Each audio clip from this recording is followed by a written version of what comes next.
Now this little clover field is what I'd say is probably right in the middle of the core area for the G4 buck last year. He spent a lot of time down here.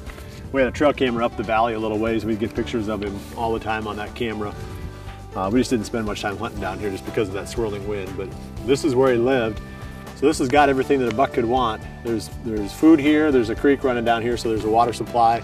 Lots of bedding areas around, real thick areas that had a lot of timber stand improvement done to them over the years, these little ridges that overlook this valley. So it is the perfect core area for a buck like that, so it's not surprising that he lived here. Let's talk about this food plot a little bit more.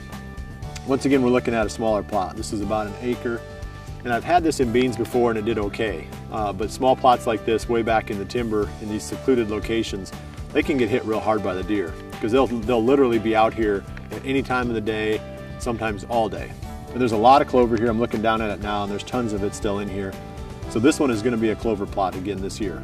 There's no reason to change it. It's ideal for clover. So that's kind of the overall plan for this farm, and we have these certain spots like this where the deer feed a lot, where we can really anchor them in that are really hard to hunt. But I still want to make sure that I've got food in those places, because I want to keep the deer on this farm.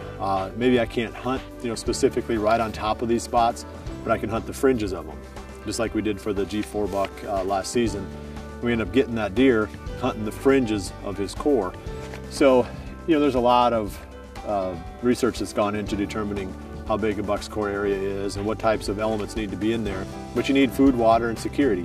It's pretty simple. So if you've got food, water, and security in all parts of your hunting property, you're going to have deer in those areas.